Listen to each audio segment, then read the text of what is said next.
শিক্ষিত ভাই, আমি অশিক্ষিত না, আমি inter second year running. So আমার ওয়ার্ড দেখলে আমি বুঝি, আর আমি প্রচুর ইংলিশে টাইপিং করি।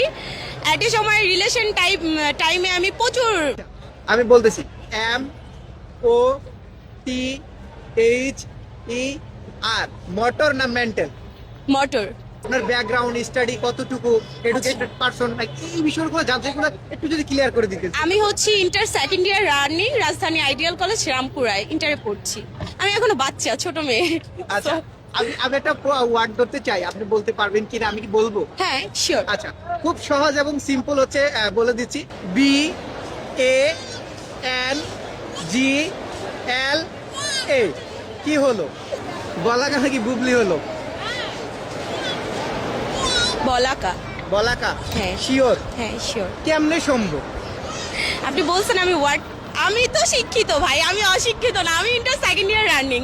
সো আমার ওয়ার্ড দেখলে আমি বুঝি, আর আমি প্রচুর ইংলিশে টাইপিং করি। একটা সময় রিলেশন টাইমে আমি প্রচুর চ্যাট করতাম বয়ফ্রেন্ডের সাথে, আচ্ছা, আচ্ছা। সব ইংলিশেই করতাম। সো ওইটার থেকেই বললাম। আচ্ছা, আরেকটা ধরবো, লাস্ট। আর ধরবো না, মানে আরেকটা দিয়ে এটা পারেন কিনা? Sure, okay. আচ্ছা আচ্ছা, এবার আরেকটা ধরতেছি।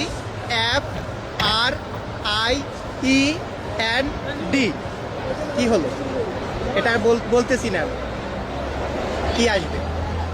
আবার আরেকবার। F R I E N D. Final. Final? Sure? Sure, আপু শিওর? এটাই মনে হচ্ছে ফাইনাল। কেমনে সম্ভব? কেমনে সম্ভব? মানে আপুরে যেটা প্রশ্ন করতেছি এটাই সাথে সাথে আনসার দিয়ে দিচ্ছে। আপুরে এই মানে এই বাক্যগুলো আসলে সঠিক হয়েছে কিনা আপনারা কমেন্ট বক্সে বলে যাবেন। আর ভিডিওটি আজকে এখানে সমাপ্ত করছি। আপু মার্কেট করবে এখন। থ্যাংক ইউ আপু। Thank you, welcome. Thank you.